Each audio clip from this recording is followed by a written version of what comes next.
அமெரிக்காவில் இந்த ஆண்டு இறுதியில அதிபர் தேர்தல் நடக்க இருக்குது. குடியரசுக் கட்சி சார்பில டொனால்டு ட்ரம்ப் போட்டியிடுவது உறுதியாகிவிட்டது. அதே மாதிரி ஜனநாயக கட்சி சார்பில ஜோ பைடன் போட்டியிடுறதா இருந்தது. ஆனா அவருடைய உடல்நிலை சரியில்லாத காரணத்தினால அவர் போட்டியிடக்கூடாது அப்படின்னு நிறைய பேர் அழுத்தம் கொடுத்துட்டு வந்த நிலையில அவர் போட்டியிலிருந்து விலகிட்டாரு.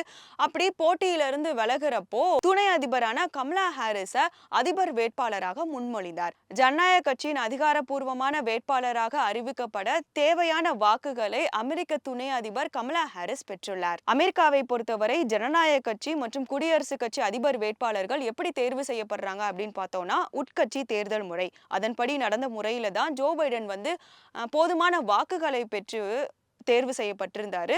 ஆனா அவர் அதிபர் ரேஸ்ல இருந்து விலகியதால புதிய அதிபர் வேட்பாளரை தேர்வு செய்யறதுக்காண்டி இந்த உட்கட்சி தேர்தல் முறை நடைபெற்றது. ஜனநாயக கட்சி பிரதிநிதிகள் சுமார் 4000 பேர் வாக்களிக்கக்கூடிய இந்த உள்கட்சி தேர்தல் முறை நடைபெற்றது.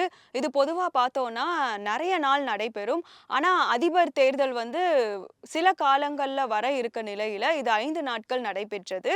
இதுல கமலா ஹாரிஸ் மட்டும்தான் வேட்பாளராக இருந்தார். அது மட்டும் இல்லாம போதுமான அளவு வாக்குகளை பெற்றதால அவர் வெற்றியும் பெற்றார். ஆகஸ்ட் 19 முதல் 22ஆம் தேதி வரை சிகாகோவில் ஜனநாயக கட்சி தேசிய மாநாடு நடக்க இருக்கிற நிலையில அங்க கமலா ஹாரிஸ் அதிகாரப்பூர்வமான வேட்பாளராக அறிவிக்கப்பட இருக்கிறார். அதிபர் தேர்தல்ல ஜனநாயக கட்சி வேட்பாளராக இருக்கிறதுல நான் ரொம்ப பெருமைப்படுறேன் அப்படின்னு கமலா ஹாரிஸ் சொல்லியிருக்காங்க.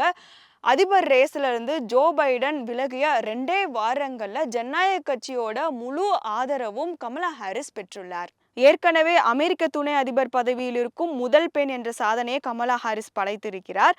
இதற்கிடையே அதிபர் வேட்பாளராக போட்டியிடும் முதல் கருப்பின பெண் என்ற வரலாற்றை கமலா ஹாரிஸ் படைத்துள்ளார். மேலும் தெற்காசிய வம்சாவளியைச் சேர்ந்த பெண் அதிபர் தேர்தலில் போட்டியிடுவது இதுவே முதல் முறையாகும். கமலா ஹாரிஸ் அதிபர் பதவிக்கு போட்டியிடுவது உறுதியாகி இருக்க நிலையில அவர் யாரை துணை அதிபர் வேட்பாளராக தேர்ந்தெடுக்கப்படுவார் அப்படின்ற கேள்வியும் இருக்கு.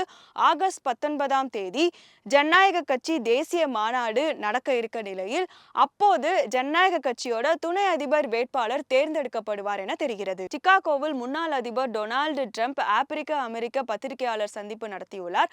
அதுல அவர்கிட்ட ஒரு கேள்வி எழுப்பியிருக்காங்க. நிறவெறி கருத்துக்களை வெளிப்படுத்தக்கூடிய அதிபர் வேட்பாளரை நாங்கள் ஏன் ஆதரிக்க வேண்டும் அப்படின்னு கேள்வி எழுப்பியிருக்காங்க. அதுக்கு டொனால்டு ட்ரம்ப் என்ன பதில் சொல்லியிருக்காருன்னா, கமலா ஹாரிஸ் தன்னை ஆப்பிரிக்க அமெரிக்கர் என்று வெளிப்படுத்தியதை விட இந்தியா வம்சாவளி அப்படின்னு தான் தன்னை அடையாளப்படுத்திக் கொள்கிறாரு. ஆனா திடீர்னு பார்த்தோம்னா தன்னை ஆப்பிரிக்க அமெரிக்கர் என்று வெளிப்படுத்திக் கொள்கிறார். இந்த அடையாள மாற்றத்தை நாம் கவனிக்க வேண்டும்.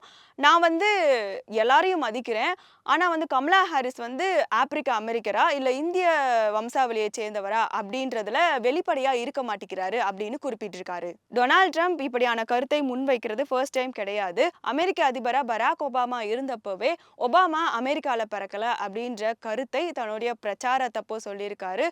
இப்போ அப்படியான கருத்தை கமலா ஹாரிஸ் மீது தற்போது முன்வைப்பது குறிப்பிடத்தக்கது.